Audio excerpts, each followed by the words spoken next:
কেওক্রাডাঙের পাদদেশে দার্জিলিং পাড়া। আমরা এখন কেওক্রাডাং পাহাড়ে একদম পাদদেশে আছি, এখন উঠতে থাকবো পাহাড়ে।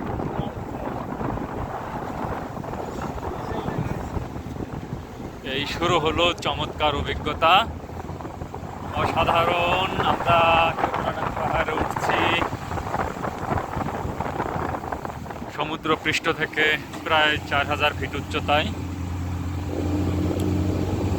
আমাদের দুঃসাহসিক অভিযাত্রী দল সবাই উদ্গ্রীব হয়ে আছে।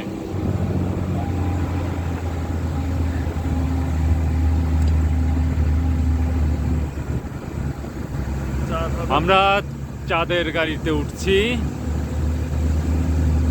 আকাশ ছুঁই ছুঁই।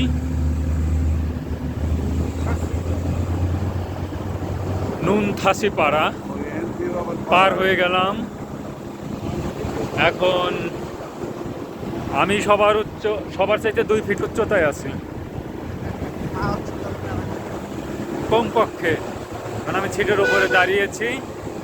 আমাকে উঁচুতে থাকতেই হবে। চরম বাঁক।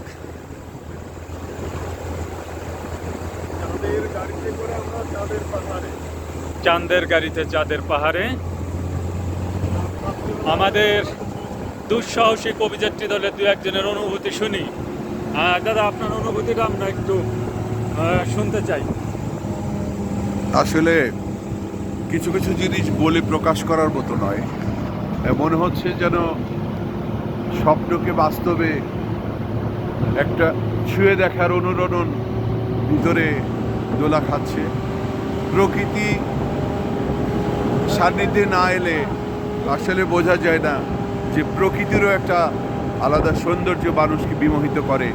আমরা বাংলাদেশের সর্বোচ্চ যে পর্বতশৃঙ্গ কেওক্রাডাং, তার একেবারে মনে হয় 200 ফিট সন্নিকটে। আমাদের অভিযাত্রী দল যেন সুন্দর মতো আবার ফিরতে পারে, এই প্রত্যাশা করি। আপনাদের সহযোগিতা, দোয়া চাই।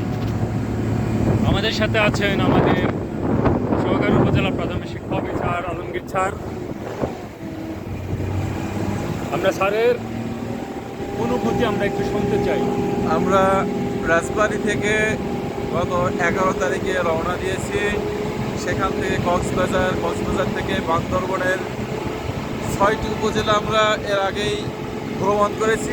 এখন বান্দরবনের সবচেয়ে সুন্দর এরিয়া রোমা উপজেলা। রোমার মধ্যে সর্বশ্রেষ্ঠ যেটা কেওক্রাডাং, যেটা বাংলাদেশের সর্বোচ্চ পর্বতশৃঙ্গ ছিল এক সময়।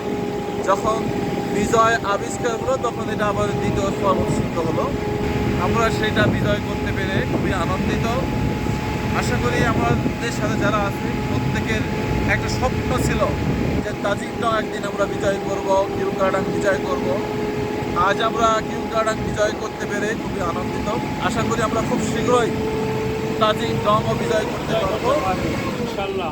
আর সবাই যারা এখানে আছে সবাইকে এটা বিজয় করার জন্য, আনন্দ উপভোগ করার জন্য অনুরোধ জানাচ্ছি যে সবাই যেন আনন্দিত হয় যে আমরা আজকে কেওক্রাডাং বিজয় করতে পারবো।